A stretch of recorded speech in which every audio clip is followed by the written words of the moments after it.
Paikutin ang Magic Ruleta. At meron tayong bitaw. Boss Carlo. Sige na, sabihin mo yung stand ka ulit, go ruleta ka na. O sige, go ruleta. Yung mga awin yung mga oma natin ha, saka yung mga kasama natin. Hoy! dyan. Pinakauna sa ating Okay. ruleta ay si Pastor Apollo Kibuloy. Kamakailan na hiningi ng extradition, sinimula na ng Amerika ang proseso ng pag-extradite dito kay Pastor Apollo Kibuloy. Sige nga, sabihan mo nga, Kibuloy, stop. Stop. Sabihin mo nga doon sa request. Sige nga. Pero God's appointed Son of God. yan, di ba? Kaya nga Ayan, kung oh. sinabi niyang stop, sana mapigilan niya yung United States Department of Justice, no, para i-request itong kanyang extradition for violation of Mahaba, may human trafficking may human involved. trafficking, Trafficking for racketeering, di Tapos ba? may immigration violation din yata kasi parang nag-commit pa ng immigration fraud, something to that effect. Ako natutuwa naman no na yung justice system natin. Ito nga po yung sinasabi ko no. Hindi naman kasi ito na parang it works in the other, it doesn't work the other, no. Lalong-lalo na hindi naman ito crimes against humanity, no. Sa aking palagay, there is wisdom to trying itong si Kibuloy dito sa Pilipinas, no. Okay naman sa akin 'yan. Pero afterwards pagka-try, 'di ba? And makonvict siya dito, extradite. Para ma-try and convict din siya doon with the his condition, crimes. pwede kasi yan with the condition na isa-serve niya rin dito yung kanyang sentence. No? Pero sa akin kasi, dahil na-violate niya yung batas ng ibang bansa na kasama sa Community of Nations, he also has to face justice there. In the same manner, na pag merong tayong mga kawatan doon, i-request din naman natin extradition. Pero kung may hinaharap silang kaso doon, kailangan harapin rin nila yun. Tapos pupunta sila dito para harapin rin ito. In other words, hindi ito na naman yung mga peking nationalistic na bakit Sabihin na na naman naman, dinadala foreign sa iba. court na naman Foreign daw ang court na naman. uusig, Oo. ganyan. Pero dapat mausig rin dito itong si Kibuloy because right now, as it goes, mukha namang nag-work ang justice system and willing and able insofar as Kibuloy is concerned. In the case of Duterte, our justice system, given all data, wala nga ng isang kaso, unwilling and unable to try. Unwilling and unable to try, tsaka wala tayo talagang expertise, never nangyari na nagkaroon tayo ng trial pagdating sa crimes against humanity, hindi talaga kaya. Pero ito kasi iba the message naman na kaya natin. At saka malinaw na may aligasyon na ang krimen ay ginawa sa ibang jurisdiction. 'Di ba? Kasi yun yung iniba ng complexion ng kaso na to na sasabihin nga na naman na trial ng ibang korte. Napunta yan sa poder ng ibang korte dahil ang krimen ay ginawa sa ibang bansa. Kaya nagkakaroon ng extradition na ginaganap. So hindi siya international court, ay talagang korte siya ng ibang bansa kung saan allegedly ginawa ang krimen. Kaya nga may extradition kasi nire-respeto nila ang ating sariling system. Kumbaga nire-request. It is a request Oo. subject to the approval of the sovereign people, 'di ba? Sovereign Filipino people, their institutions and their duly elected officials and lahat ng mga opisina na may kayang i-grant itong request. Tandaan lang natin na itong extradition nito ay siguro pagbibigay din ng lakas ng loob sa mga individual na naging biktima nitong ni Pastor Kibuloy. Na kasi bawat kaso na sinampa, may at least isang tao na nabiktima ng trafficking, 'di ba? Naging biktima ni Pastor Kibuloy dito sa Pilipinas at sa ibang bansa. So, mabuti naman nakakahabol ng hustisya sa nasirang pastor. Sa akin talaga, he's a threat to the Filipino and American people, especially sa mga bata, sa mga kababaihan. And at the same time po, mahiya ka naman na Kibuloy for saying that you are the appointed son of God. Sa mga naniniwala pa po sa kanya, hindi po talaga ang Diyos ang pinaglilingkuran niya. Kaya mag-isip-isip na po kayo. Pero huling-huli lang gusto ko lang sabihin na makapangyarihan pa rin itong si Kibuloy. Makapangyarihan, influential pa lang. Sa aking palagay, hindi aksidente nung siya ay kinuha, biglang nagpa-appoint na administrator. Sino? Si Rodrigo Duterte. Anong ibig sabihin nun? Bakit delikado, no? Ibig sabihin, there is a huge possibility na talagang pera ng mga Duterte itong mga assets nitong si Masaya naman nun, Kibuloy. tax-free pa. Yan ang isang anggulo na tinitingnan na pera talaga ng mga Duterte itong si Kibuloy, yung mga pera at assets ni Kibuloy, yung mga private jet niya, yung napakalaking lupain niya doon sa may Mount Apo, no? And doon talaga ang taguan ng mga pera, dito yung laundering ng mga pera all throughout the years. Magkaalyado talaga yung dalawang yan. So tingnan natin yung anggulo na yan. Okay, sige, tingnan natin kung sino pang nasa ruleta. Go ruleta! Go Ruleta! Yan. Oh. Sino yan? Ito ito si Attorney Lorna Kapunan na Yes. recently ay siyang parang nakapokus ngayon sa pahagi ng prosekusyon, no? Yes. Yun, siya ang nagsabi, witty, sobrang witty ni Attorney Kapunan, no? But parang di siya nalulusutan ng Quick on kabilang her feet. kampo. Cheska, as a first-year law student, yun. can you give me the case of? Joke lang! Ayoko po! Baka nanonood yung mga professor ko, hay. Anong masasabi at obserbasyon mo dito sa performance na mula? Hindi na yung makeup. Actually, Okay. Attorney Dino, that's why I keep getting myself updated sa impeachment trial because I could learn a lot of things, especially nga sa mga experts and legal luminaries like Attorney Lorna Kapunan. And natutuwa ako, she's very quick on her feet, no? Na halos lahat ng pagsagot sa kanya ng depensa, meron din siyang pagsagot. At the same time, alam niya kung ano po yung dapat sasabihin sa impeachment court and presiding judge. Beyond that, ayoko magsalita. Ikaw na, attorney. Nahihiya ako. Alam mo, Nahihiya student ako noong panahon ng corona impeachment trial. In fact, Hindi lang Estrada impeachment trial. ginagalit ko. Nagagalit na siya. Okay, so yung corona impeachment trial, ginagalit ako na wala tuloy ako eh. Law student ka. Law student ka. Law Nung student corona ka. impeachment trial. And then we came up, I was a chairperson, I was chairperson of the Association of Law Students in the Philippines in NCR. And then we came out with a statement, no, saying kung anong tingin namin talaga doon sa impeachment trial. No? So napaka-importante sa mga law students, at hindi lang sa mga law students, sa mga lahat ng mga mag-aaral ng political science o ng mga social sciences na tingnan talaga at manmanan ito. Pero pagdating kay Attorney Lorna Kapunan, saludo ko kasi nakakatuwa dahil malinaw ang kanyang mga naratibo, Yeah. malinaw ang kanyang pagkikwento, and nakakatuwa, Yeah. no? Meron siyang yung sinabi na ano ba 'yon, yung fruit salad, Fruit di ba? salad. Ang dilim, kaya pala hindi ko makita, no? And yan yung sinasabi ko na in the practice of law, seniority matters. Yeah. Seniority matters kasi there are things that she can say na ordinary lawyers just cannot. And then nung faced with way younger litigator, although mas senior pa nga sa akin yan yung sa defense counsel natin by 1 or 2 years, no? Makikita natin na meron talagang tinatawag nating sophistication in the practice of law. Meron talagang experience, and kitang-kita natin yan kay Attorney Lorna Kapunan. So Attorney Lorna Kapunan, saludo po kami sa inyo. Ipagpatuloy ninyo po ang magandang pag-aabogado para sa tama at para sa katotohanan. Tsaka sana po, nakanood na po kayo ng Odyssey. Natuloy po yun yung At panonood. Spider-Man. Sige po, go Roleta! Go, Rolanda! Uy, may pares nawawala to. Ngayon ang mag-inang Loren at ang anak niyang si Leandro Leviste. Balita ko, hindi na raw babalik Narabitaan nyo ba yon? Talaga? May bali-balita nga, pero ang official statement ng Bureau of Immigration, kaya hindi na nila pinigil ang paglabas sa bansa nitong dalawang mag-ina. Yung sabi nga nila, magkaibang flight daw. Yung isa left at dawn, yung isa left at the evening, pero they cannot share the details as to where they went. Kasi nga, wala naman silang pending Cases. Oo, wala naman silang derogatory records, yun yung kanilang Tsaka word. wala pa, Although diba, may pending ipafile case pa daw. rin sa ombudsman. Sa ombudsman. Ombudsman pa lang yun Pero dapat kasi nang hingi ng precautionary hold departure order para sana pigilan. Pero wala pa, no? Sa ombudsman pa lang, siguro naisip rin nila na hindi pa kailangan. Ang sipag-sipag nitong si Leandro Leviste. Pero ano sabi ni Bato, di ba? Flight is a sign of guilt. Flight is an indication. Indication of Flight di ba sabi ni Bato? Indication of guilt? Oo. Asa ka ngayon? Hindi, di ba sabi ni Leviste, ang sipag-sipag niyan Sabi niya, nabobore na ako, bakit merong break tapos pinasasweldohan kami? Di ba? Ginagawa niya na namang issue yung break ng mga legislators who are supposed to be in their constituencies during that break.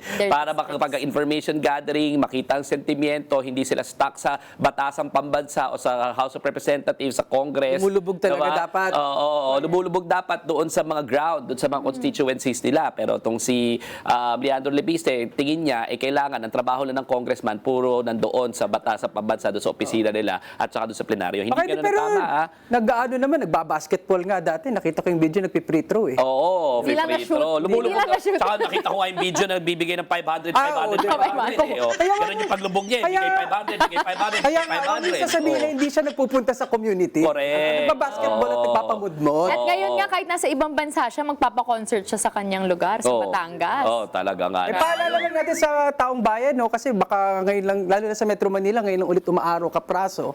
Di ba kaya nga po, hinahunting itong si Leandro Lebiste ngayon dahil dun sa 24 billion na penalty na ihinahain ng DOE dahil dun sa franchise na hindi nila na-deliver. Yeah. Sino nga ulit naglabi nung nakaupo pa sa Kongreso? Yung nanay niyang si Senator The mom. Lauren Legarda. Racketeering, no? Racketeering, kaya po mataas ang presyo ng ating mga kuryente. Alalahanin niyo po ang muka, pagbumuka. Sabihin niyo na kung ano yung pagbumuka at pangalan na Leandro Lebiste. Sa pagbumukang pong yan po ang rason kung bakit ang taas ng kuryente. Kasi sinira po nila, o isa sa mga rason, sinira po nila ang energy mix. Yeah. Ibig sabihin, gusto ko lang po sabihin, yung energy mix, yung Department of Energy, tinitingnan po nila kung saan manggagaling ang ating mga sources of energy at kuryente. Pwedeng geothermal, pwedeng windmill, pwedeng solar, pwedeng coal, ordinary power plants, no? At sa energy mix po, sinabi nila, itong porsyento na ito ay solar. At itong porsyento na solar, ia-award namin sa inyo. Pero hindi nag-deliver kahit na anong kuryente itong si Leandro Lebiste. Gusto ko lang sabihin, balik tayo kay Lauren. Ren, naawa ko kay Lauren ng konti. Bakit nga? Bakit? Bakit? Attorney? Oh, yan. Bakit? Kailangan. Bakit? Very good! Itong si Lauren, ha? Bakit? Bakit? Hindi, kasi di ba parang ang sumira sa lahat ng legasiya mo sa pagkahaba-haba mo sa public service, yung sarili mong anak. Yung sarili mong anak, yung ginawa mo para sa sarili mong anak, tapos dahil sa kabalbalan ng anak mo na niraket ang kuryente ng taong bayan at 22 years old, kumita ng 34 billion. 22 years old pa lang siya. Sabi ko nga, lahat ng 22 years old sa balat ng lupa ng Pilipinas, baka pag nag-ambag-ambag ng sweldo nila, hindi isang taon, di aabot Kahit i-times 10 ng mo pa. 34 billion, kahit times 10 mo pa. Grabe. Alam niyo ba kung magkano ang entry-level wage ng mga matataas ang pinag-aralan, kahit na yung pinakamataas ang pinag-aralan sa Pilipinas? Kahit summa Hindi cum laude aabot pa ng yan. ganyan. Hirap na hirap tayo nagbabanat ng buto. Araw-araw. Tapos may isang nepo baby na katulad ni Leandro Lebiste na nakinabang ni racket ang mga kontrata sa Pilipinas, kabilang na dyan ang kuryente, nilaro lahat, tapos kumita ng 34 billion na ganun-ganun na lang. Tapos bilyonaryo na ako, akala mo kung sino ako Self-made mag-aasta billionaire dito. daw. Ang sinasabi mo, self-made ka, pero sa totoo lang, nepo baby ka. Kung hindi naman sa koneksyon ng mga magulang mo at ng pamilya mo, hindi mo naman makukuha yan. Dahil wala ka namang record sa solar energy ng mga panahon na yon at 22 years old. Yung iba nga, kahit may record sa solar energy ng pagkagaling-galing, hindi nila nabag yung kontrata na yan. Diba? So, ni-racket ninyo, 'di ba? Ang kuryente ng taong bayan, tapos ang sisira ultimately ang sisira sa iyo yung anak mo. So ang tawag ko diyan karma siguro 'di ba? Marunong talaga ang tadhana. At pagka nilaro mo, binaboy mo, 'di ba? Ang sambayan ng Pilipino, babalik rin naman sa iyo yan. So all the legacy dati kasi Solid Waste Management Act, pinaka-prolific Bunti na ang legislator Pilipinas, yan, 'di ba? bunti ang Pilipinas, number 1 lagi yan sa Senado. Ngayon, I don't think magna-number 1 ka pa, Lauren Legarda, at ang sumira niyan, sarili mo at ang sarili mong anak. Pero maisingit ko lang, attorney, bago yung next natin, roleta. Baka may one goal talaga yung pamilya nila. Na gusto ata nila lahat makulong. Kasi yung tatay ni Leandro Lebiste, si Tony Lebiste, di ba, was convicted of homicide before at nakulong na rin siya. Ganun. So ito naman, yung asawa, hindi pala asawa, si Lauren Legarda at yung anak niya, baka makulong. Pero may potential mabait, makulong. yung anak. O yung anak na nag-disown. Pero baka yun yung kanilang goal talaga. Lahat sila gusto makaranas behind bars. Oh, strong words. Sorry po. Okay, panawagan lang natin ay bring them home. Bring them home. Bring them home. Bring them Okay. home. Go, Roleta! Meron pa irresponsable yun, di ba? Ongoing ang session. Diba? O isa pang irresponsable. Oo. Ongoing ang session. Diba? Oo. Senator Alan Peter Cayetano. na Bakit mas- yata na pala absent ngayon? mas marami pa tong live kesa nadaluhang mga hearing yata o na ipadalang komite. Minority leader siya, di ba? Minority Mainit leader. ngayon usapin kasi parang hindi pa makausad ang Senado sa kanilang trabaho dahil parang kulang pa ng mga miyembro yung mga ng minority. Baka nagpapatina ng balbas. Baka. Yun yung Puti yan dati, di ba? Oo. Tapos naging itim no? Ibang klase, di ba? Pero absent, tapos Magla-live. magla-live selling, mas importante pa. Pero alam mo it looks like a lot of people are supporting Alan Peter Cayetano's doing live, no? So, siguro kailangan natin mag-live lahat. Araw-araw, Facebook Live kausapin na din natin ang taong tayo. bayan. Baka naman yun yung nag-work. Kasi indicators show na mataas siya even in the re-election ng Senate. Pagkatapos siya na magbaril-barilan, babuyin ang institusyon ng Senado, no, magdadadrama-drama dyan, walang naipasa na kahit na isang batas nung siya ang Senate President, walang resolusyon, 25 million a day. Ito naman, a day. Ang ginagastos natin sa Senado nang walang ginawa ko hindi magdadrama, sama mo yung kapatid niya, sana, baka mamaya, yung kapatid niyang sabi, wag raw magdadrama, 'di ba? Doon, no? Yan yung mga ano natin yung mga Cayetano talaga, no? Pero ultimately, sa aking palagay lang pagkadaldal, andyan si Alan Peter. Pag tunay na trabaho, hindi ako sigurado. Yun na nga, sinita sila ni Senator Raffy Tulfo na ba't mo hino-hostage yung mga members mo na minority kaya hindi pa makapag-work yung mga committees. Ngayon naman, sumagot sa kanya si Senator Pia Cayetano. Sabi niya, Senator Raffy Tulfo, bakit mo naman sinasabi yan dito sa floor? In my history of being a senator, that's not how we handle things. Sabi pa niya, you can talk to me because I'm her sister. Sa isip-isip ko, bakit kailangan dumaan sa'yo bilang her sister? Hindi ba may sarili kayong agency, dalawa, pares kayong senador and you're both adults? Ba't kailangan dumaan sa ate pa? Ano to, parang ginawa na ng talagang family playground yung Senado. Oo, paalala lang natin na dapat mag-uusap kayo through the plenary. Yun nga yung official channel. Hindi po family reunion. Talagang medyo sanay yata yung ilang mga politiko natin na behind the scenes lagi yung mga negosasyon, away from transparency at malayo sa tenga at paningin ng mga sambayan ng Pilipinas. Saka, hindi tayo ganyan sa Senado, hindi tayo ganyan nagdadrama-drama. Di ba? Ubusin ko lang yung tawa ko, sabi niya. Sabi niya. Ubusin ko lang yung tawa ko, parang ka sa salamin. Sabi ni Raffy Tulfo. Di ba? Ito yung sinasabi ko kanina. Di ba? Si Raffy can engage in a tit for tat with them. Ubusin ko lang yung tawa ko, parang ka sa salamin. Di ba? Hinihingal-hingal ka kahit taga-Hyrox ka. Di ba? Sinasabi mo, bakit hindi niyo ako kinamusta? Di ba? Grabe. Tapos sinabi niyo, nagpapataya na po dito sa Senado, do your job, Matibag. Di ba? Drama-drama, baril-barilan pala. Di ba? So, sa akin, kung meron pong ginagawang drama, lahat ng Senate flicks, inotor po yan ng kapatid mo na ikaw po ang best supporting actress. Senator Pia Cayetano, kailangan kung meron talagang award, mas marami pang nanonood sa inyo kaysa sa Filipino cinema ng mga panahon na yan. Di ba? So ginagawa, kala mo ba artista ka? Di ba? Hindi Isa ka pwede pang... lang. Supportahan na lang natin pag artista niya. Mag-resign na lang siya bilang senador. Okay lang. Okay lang sa akin. Pero isa ka pang nepo baby, ha? Tandaan mo, Pia Cayetano, kung hindi ka anak ni Renato Cayetano, duda ako na nandiyan ka sa Senado, no? So, hindi mo ito merit, no? Sa aking palagay, nakinabang ka diyan sa iyong apelyido, kayong dalawa, nitong si Alan Peter Cayetano, kailangan mapalitan na kayong dalawa sa lalong madaling panahon kasi sa totoo lang, pasensya na po, salot kayo sa public service. Basta ako, Idol Raffy Tulfo. Okay. Next, go Roleta!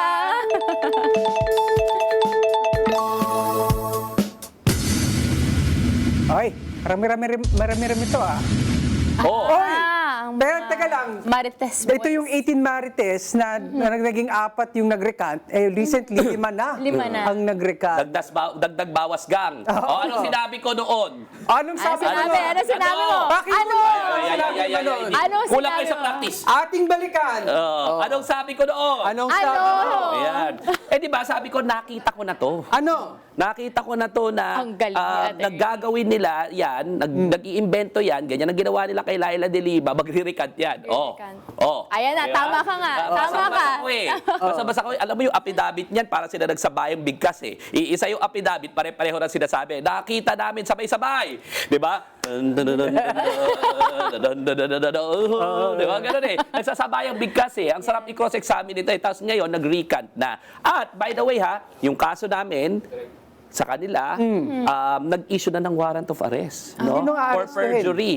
Syempre 18 tsaka si Baligon, di ba? Abogado. Ang alam ko nga nag-bail na yung iba at merong mga hindi nakapag-bail at aarestuhin na talaga yung mga yan, no? So, ang akin lang pinagtataka is kung ganyan may perjury, meron ang determination niyan is prima facie evidence with reasonable certainty of conviction, bakit ba pinaniniwalaan pa yan ng mga iba, Yeah. no? At lalong-lalong hindi hindi na pwedeng gamitin yung testimonya niyan, mga yan, na dagdag bawas gang, imbento, sinungaling, may mga handler, na yung handlers nila nakakulong na rin. Eh, baka kaya wala na masyadong mga operasyon ngayon, parang nawala na yung kumukumpas. Wala na yung kumukumpas, wala na yung financier. Nakakulong eh.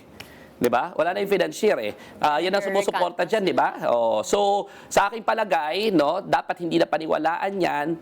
Dapat hindi na nga binibigyan niya ng ng relevance kasi sinungaling, no? So hindi rin pwedeng gamitin na ebidensya yan against other people sa aking palagay kasi mapupulyut lang yung ebidensya. So kung gusto natin talagang tugisin yung mga supposedly nasa flood control projects, I would advise, with due respect again to our prosecutors, to refrain from using these testimonies because the moment that you use these testimonies, it will pollute everything, the evidence, at baka yan pa maging rason para ma-acquit sila, no? Dahil nga mga sinungaling yung mga yan. Nako. At dahil dyan, Go Roleta! Akala ko tatanong naman kung ano eh. Bakit? Uy, best friend mo. Ayan na nga, si Vice President Sara Duterte. Siyempre, bukod sa kanyang involvement sa impeachment trial, Attorney Dino and Carlo, I think kaya rin siya mainit sa balita ngayon dahil dun sa pag-attend niya, dun sa hearing ng kanyang kapatid na si Representative Pulong Duterte sa Davao because Anong of kaso? a grave threats case. Dahil I think noong 2025, no, meron nga nagsampa ng reklamo sa kanya na pinagbubugbog siya, pinagmumura. Ito ba yung may CCTV pinagsasaktan. footage na... At may video na circulating online. Kitang-kita naman na talagang nangyari to. At besides that, kahit may grave threats case itong si Rep Pulong, parang si VP Sara din may grave threats case din. Aba, Tama ba? parang may pattern na. Yung Parang mga magkakapatid na Duterte, parang puro Yes, karahasan yung report. nasa isip. Imagine mo, no, may kutsilyo pa, di ba? Yung, Oo, ano ba yung CCTV May CCTV, no? Ano bang klaseng violent family na abusive, no? Nasisiga-siga. At ang maganda dito sa kaso ni Sara Duterte, na isampa na sa korte, di ba? Yung grave threats, yung no? grave threats. Nag-aantay ako kung mag-i-issue ng warrant of arrest, no? I think it has always been a debate in the legal profession whether or not immune from suit ang vice president. Diba? Ang presidente, immune from suit yan. Ibig sabihin, hindi mo pwedeng idemanda yan at Hanggat sa doktrina, hanggat nakaupo. Bakit? Kasi supposedly, pag nakaupo ka, at presidente ka as head of state and head of government, grabe ka, ang dami mong trabaho. Yeah. Busy ka. So hindi dapat talaga pwedeng maggambala ka ng mga hatid ka na lang natin ng hearing kasi left and right yung demanda mo. So that's the reason why. So it has a practical purpose and then also a principled purpose. Ang principled purpose is you cannot sue the sovereign. Sovereign pinakamataas eh, 'di ba? So hindi mo dapat mademanda yung sovereign para yung crown, yung king and queen, 'di ba? Hindi mo pwedeng mademanda 'yan, no? So yun yung principled reason and pragmatic reason. Ang question, hindi naman yung sovereign yung vice president. In fact, ang trabaho nun, nag-aantay lang. Yeah. Hindi rin naman busy yan. Sa totoo lang. Kasi nga, wala namang mandato. Attend Busy lang yan, manood ng concert. Oo. Gumastos ng confidential funds. Oo, mag-world tour. mag-world diba? World tour. Pero, tsaka mampeke ng mga resibo. Oo, yun na nga. Tsaka siguro magsabi sa ano niya. Makain sa oras yun, ha? Makain sa oras yun, di ba? Siguro magmamigay ng mga gamot sa mga ubo. Di ba? So, ano yun? O magsulat ng minsan ba isang kaibigan. Oo. Di ba? Online.